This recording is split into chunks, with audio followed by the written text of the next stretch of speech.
Mudando um pouco o panorama da coisa, vamos para dar uma visão mais física, vamos para o lado físico das coisas.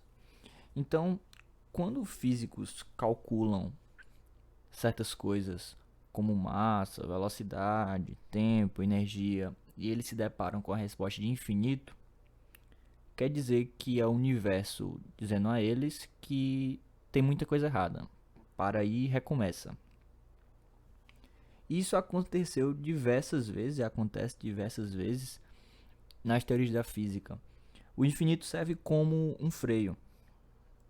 É um freio ABS mostrando para você dar uma parada naquela situação, desviar desse erro, mas continuar em frente.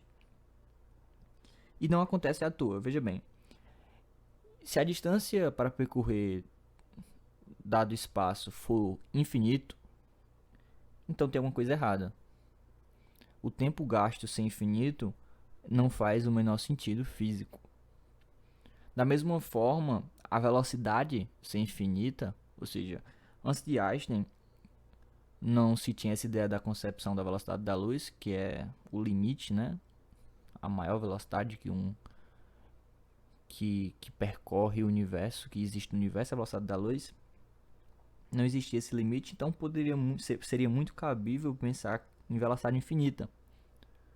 Mas velocidade infinita foge ao bom senso porque seria quase como teletransporte, sei lá, porque não existiria distância. Se a velocidade é infinita, não existe distância. Então esses limites na física servem para exatamente para mostrar para a gente como o infinito ele perde o sentido quando a gente tá olhando para o lado da natureza. Quando físicos estão analisando as equações, sei lá, pensa lá, teoria quântica dos campos. Quando os físicos estão olhando as equações de relatividade lá, as coisas ficam muito bagunçadas, porque você está olhando coisas que foram descritas para distâncias interestelares em uma distância microscópica ou menor do que isso, uma distância quântica. A energia lá presente nessa distância também é muito grande. Então, o que os físicos fizeram e fazem para corrigir esse problema do infinito é fazer uma nova normalização dessas equações para poderem compreender os resultados tirados dela. Ou seja, antes as equações estavam sendo levadas muito ao pé da letra, muito a sério para a escala quântica, gerando esse tipo de problema.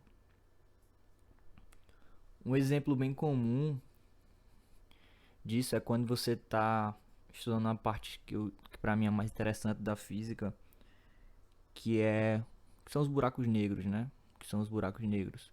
Certas coisas como viagem em buracos de minhoca, massa de densidade infinita, velocidade da luz, velocidade acima da velocidade da luz, quem assistiu Liga da Justiça do Zack Snyder sabe muito bem disso. É a ideia de você tentar ultrapassar a velocidade da luz. O que é que aconteceria?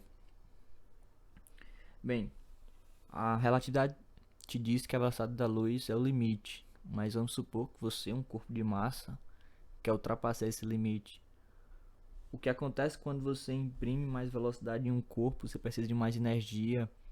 Acontece que quanto mais velocidade você imprime no corpo, mais a quantidade de inércia desse corpo aumenta, ou seja, é mais difícil é movimentar esse corpo.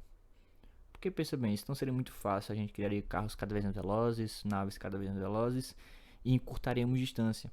Mas essa quantidade de inércia a gente poderia traduzir como a dificuldade de movimentar o corpo, se você preferir bem informar a massa dele.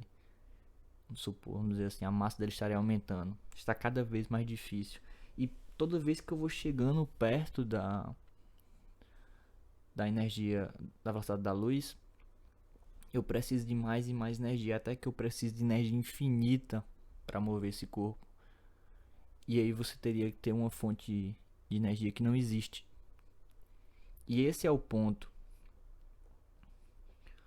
Como o infinito na matemática ele é uma coisa bem acessível, que você pode ficar à vontade brincando com ele, mas quando você coloca em situações reais, em problemas físicos, surge esse tipo de problema.